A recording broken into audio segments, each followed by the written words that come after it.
Question number 1, write the equations for the X and Y axis. तो हमें पता होता है कि ये होती है एक्स एक्सिस और ये होती है वाई एक्सिस। अब देखो यहाँ पर 1 2 3 4 और यहाँ पर भी 1 2 3 4 है। तो अगर हम यहाँ पर लाइन ड्रॉ करते हैं तो इस लाइन की इक्वेशन क्या होगी? यहाँ एट एवरी पॉइंट जो है आपका वाई एक ही है, दैट इज़ 4।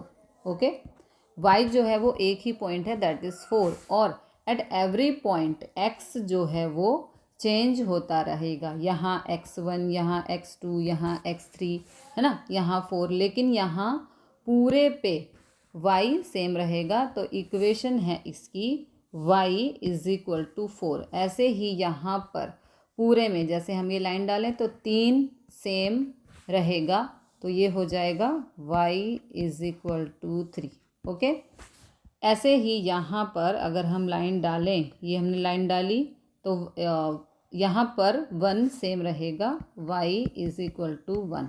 ओके, ऐसे ही जब हम यहाँ आएंगे तो यहाँ पर y की वैल्यू, इस लाइन पर y की वैल्यू होगी 0। ओके, क्योंकि यहाँ नीचे आते ही यहाँ पर हो जाएगा -1 -2, तो यहाँ पर आएगा y इज इक्वल टू 0। ये इक्वेशन बनी x एक्सिस की। ये x एक्सिस आ गई, x एक्सिस तो यहाँ पर लिखेंगे x एक्सिस की इक्वेशन है y is equal to 0। Similarly जब हम y एक्सिस के लिए निकालेंगे, जैसे ये y एक्सिस है, ये x एक्सिस है।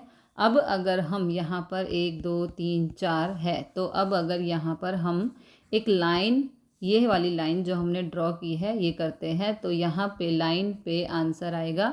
यहाँ पर पूरे लाइन पर y की वैल्यू चेंज होती रहेगी, इस y की वैल्यू चेंज होती रहेगी, लेकिन x की वैल्यू सेम ही रहेगी, दैट इज़ 4। यानी कि x is equal to 4। Okay, तो यहाँ पर आएगा x इज इक्वल टू, ये गलत हो गया, x इज इक्वल टू 4, ये इस लाइन के लिए। ओके, इसी तरह से ये दूसरी लाइन ड्रॉ करें तो यहाँ पर आएगा x is equal to 3। Okay, आएगा एट एवरी पॉइंट y की वैल्यू चेंज होती रहेगी, बट x की वैल्यू सेम रहेगी। ऐसे ही ये अगर हम तीसरी लाइन यहाँ पर ड्रॉ करें, ठीक है, तो यहाँ x की value x is equal to 1 आएगी, यहाँ आएगी।